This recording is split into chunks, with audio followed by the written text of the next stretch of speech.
කොහොමද ඔයගලන්ට? ඉතින් මේ රස්සෙම රස්නේ කාලේ මම බබාට දෙන්න පුළුවන් රසම රස රෙසිපි එකක් ගැන තමයි අද ඔයාලත් එක්ක ෂෙයා කරගන්නේ. අද මම ඔයාලට කියලා දෙන්නේ සගෝ. එහෙම නැත්නම් සව් බබාට හදන විදිහ. මේක හරියම ලේසියි. මම මුලින්ම සව් ටික මේ වගේ භාජනයකට දාලා සව් ටික මුලින්ම හොඳට හොද ගන්නවා. ටොපින් එකට මම අද පාවිච්චි කරන්නේ නියුට්‍රිකිඩ් එකෙන් මම ඕඩර් කරපු මික්ස් නට් එක. මේකේ තියෙනවා walnuts, peanuts, එතකොට cashew, almonds, pistachio මේ ඔක්කොම එකතු වෙලා තමයි මේක තියෙන්නේ. ඉතින් මේකෙන් මම cashew ටික විතරක් වෙනම අරගෙන ග්‍රයින්ඩ් කරලා බොටල් එකකට දාගත්තා.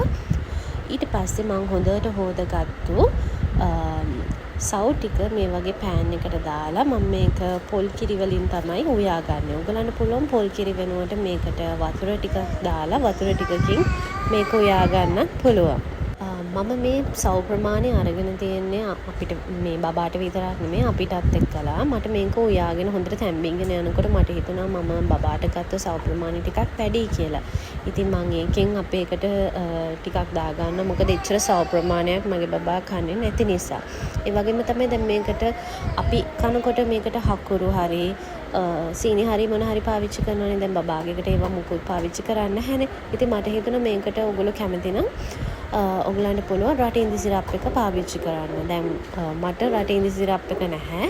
ඉතින් ඒක නිසා මට මේ වෙලාවේ හිතුණා රටින්දි සිරප් එකකුත් හදාගත්තා නම් හොඳයි කියලා. ඒකේ වීඩියෝ එකකුත් මම ඔයගලන්ට ඉක්මනටම ෂෙයා කරන්නම්. ඊට පස්සේ මම මේකට ඉතුරු පොල් කිරි ටිකක් දාලා හොඳට උයාගත්තට පස්සේ මම මේක හොඳට නිවුනට පස්සේ පොඩක් ෆ්‍රිජ් එකේ දාලා චුට්ටක් කූල් කරා.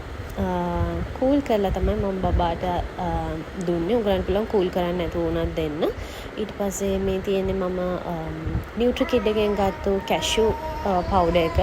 කැෂු ටික මම පවුඩර් කරලා තමයි මෙතන තියෙන්නේ. මම ඒක ලස්සනට මේ විදිහට ටොපින් එකක් විදිහට දාගෙන චුටු චුටු තමයි බබාට දුන්නේ. හැබැයි බබා හරිම ආස වුණා අර රටින්දි සිරප් එක නැහැ කියලා ලොකු අවුලක් වුණේ නැහැ. මොකද මේක පොඩක් කූල් එකට තිබ්බ නිසා බබා ආසාවෙන් කෑවා.